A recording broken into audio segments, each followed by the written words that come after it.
ৰ'ব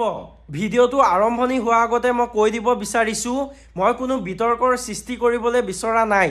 কেৱল সঁচা কথাখিনি ক'বলৈ ওলাইছোঁ যদি আপোনাৰ ধৈৰ্য আছে তেনেহ'লে ভিডিঅ'টো শেষলৈকে চাব ৰৈ ৰৈ বিনালে চিনেমাখন প্ৰায়বিলাক মানুহে চাবলৈ বিচাৰিলেও চাব নোৱাৰে বা চাব নোৱাৰিব পাৰে বেলেগ জেগাৰ কথা বাদ দিছোঁ আমাৰ ইয়াতে এই চিনেমাখন চাব পৰা কোনো সুবিধা নাই মই নগাঁও জিলাৰ ৰহা সমষ্টিৰ মানুহ আৰু আমাৰ ৰহা সমষ্টিত কোনো ধৰণৰ চিনেমা হল নাই আৰু যদি আমি নগাঁৱত চাবলৈ যাব বিচাৰোঁ তেনেহ'লে মাথো দুটা চিনেমা হলত ৰৈ ৰৈ বিনালে চিনেমাখন চলি আছে আৰু আমাৰ নগাঁৱৰ জনসংখ্যা 2011 চনৰ লোকপিয়ল মতে প্ৰায় 30 লাখ হয় আৰু 2025 চন হ'ল প্ৰায় 60 লাখ মান মানুহ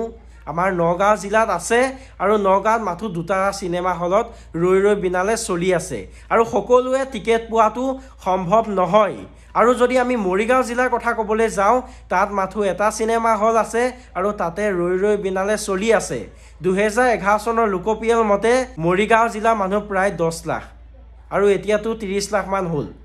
প্ৰায় 80 লাখ মান মানুহ নগাঁও মৰিগাঁও জিলাৰ ভিতৰত আছে মাথো তিনিটা চিনেমা হলত ৰৈ ৰৈ বিনালে চলি আছে আপুনিয়ে কওক টিকেট পোৱাটো সহজ কথা হয় জানো নহয় চিনেমাখন সকলোৱে চাবলৈ বিচাৰে কিন্তু চাবলৈ পৰা নাই আৰু চৰকাৰে এই সন্দৰ্ভত একো ষ্টেপ লোৱা নাই যদি ল'ব লগা হল হয় তেওঁলোকে বহুত আগতে ল'লে হয় আৰু আমি চৰকাৰৰ কথা এতিয়া বাদ দিছোঁ